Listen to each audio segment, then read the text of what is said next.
সোনাই বিধানসভা চক্রের 244টি বুথের সভাপতি, সম্পাদক এবং বিভিন্ন স্তরের কর্মকর্তাদের নিয়ে এক বৃহৎ কর্মী সম্মেলনের আয়োজন করলেন কংগ্রেস প্রার্থী আলহাজ আমিনুল হক লস্কর।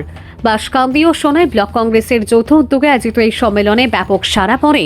অনুষ্ঠানে উপস্থিত কাছাড় জেলা কংগ্রেসের সভাপতি সজল আচার্য সহ সোনাই কংগ্রেসের বিভিন্ন স্তরের নেতৃবৃন্দ, কর্মী সমর্থকদের ভিড়ে সভাস্থল পরিণত হয় এক প্রাণবন্ত রাজনৈতিক মঞ্চে। সভায় বক্তব্য রাখতে গিয়ে জেলা সভাপতি সজল আচার্য সোনাই এলাকার উন্নয়ন প্রসঙ্গে বর্তমান বিধায়ক করিমউদ্দিন বড়ভূঁইয়ার কাজের তীব্র সমালোচনা করেন। তিনি অভিযোগ করেন, এলাকায় প্রত্যাশিত উন্নয়ন হয়নি এবং সাধারণ মানুষের সমস্যা উপেক্ষিত রয়ে গেছে।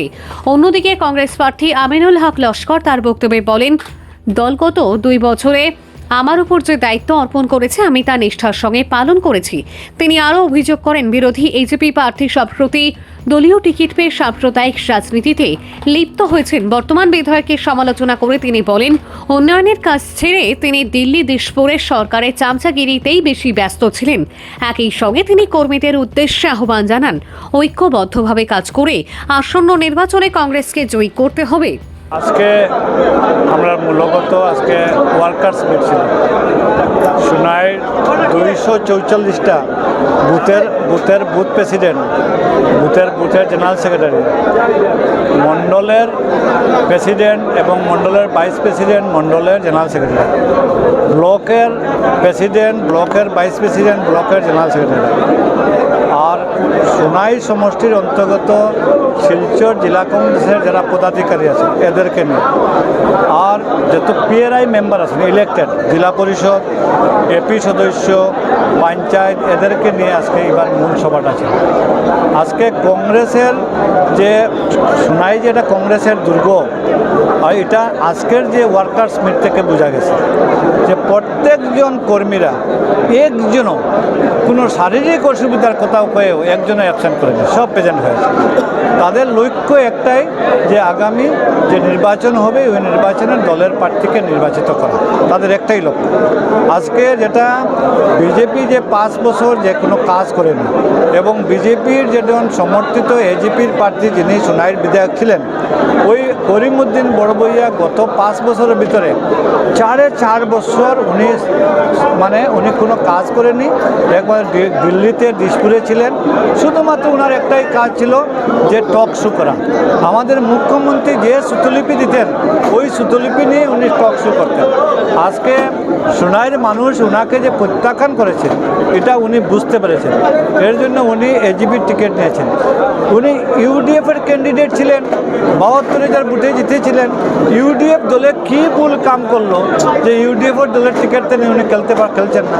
মানে জানেন উনি যে গত 2021-এ ইউডিএফের কোনো ভোটার ছিল না, কংগ্রেসের ভোটে উনি জিতেছিলেন। আর কংগ্রেসের ভোটে জিতে বিধায়ক হয়েও কংগ্রেসের এপিদেরকে রিজাইন দিয়ে ইউডিএফে নেওয়ার চেষ্টা করেছিলেন, নিয়েছিলেন।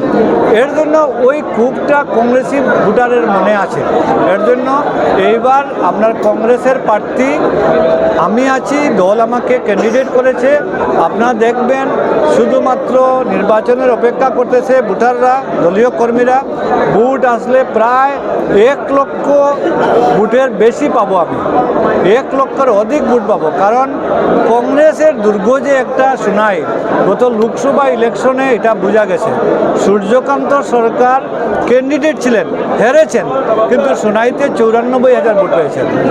কিন্তু বিজেপির প্রার্থী যিনি ছিলেন উনি মন্ত্রী ছিলেন, অনেক আসাম সরকারের ক্যাবিনেট পর্যায়ে মন্ত্রী ছিলেন, বড় বামের নেতা ছিলেন, সোনাইতে মাত্র 44,000 ভোট পেয়েছেন। এরপরে ইউডিএফ, করিমউদ্দিন বড়ভূঁইয়া ইউডিএফ সমর্থন করেছিল তৃণমূলের প্রার্থী রাধেশ্যাম বিশ্বাসকে। রাধেশ্যাম বিশ্বাস মাত্র 6,000 ভোট পেয়েছেন।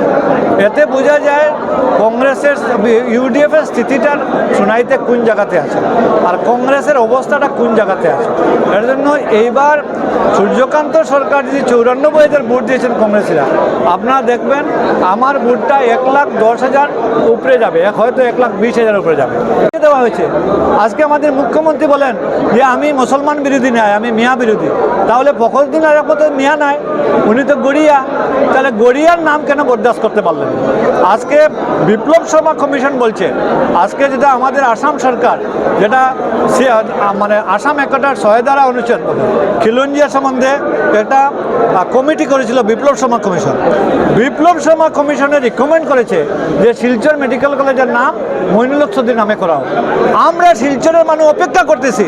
মইনুল হক চৌধুরী সাহেব সুনাইয়ের বিধায়ক যদিও হতে পারেন, কিন্তু সুনাইয়ের মইনুল হক চৌধুরী সাহেব সমস্ত বরাক উপত্যকার একজন বিকাশ পুরুষ। মইনুল হক চৌধুরীর নাম কবে শিলচর মেডিকেল কলেজে হবে নাম? বিপ্লব শর্মা কমিশনের নাম, যেটা সবগুলা সরকার ইমপ্লিমেন্ট করতেছে, কেন আপনার শিলচরের মেডিকেল কলেজের নাম বিপ্লব শর্মা কমিশনের রিকমেন্ড মতো মইনুল হক চৌধুরীর নাম করা হয়নি? যেখানে নাম করা হচ্ছে না আর যার নাম আছে ওই নামটা মুছে দেওয়া হচ্ছে, ওই কথাটা, এইসব ব্যবহারটা বরাক উপত্যকার মানুষ, হিন্দু মুসলমান যারাই আছেন তারা ভালো করে দেখতেছেন না। এর জন্য দেখবেন কীভাবে কংগ্রেস দলের প্রার্থীরা জিতেন বরাক উপত্যকায়।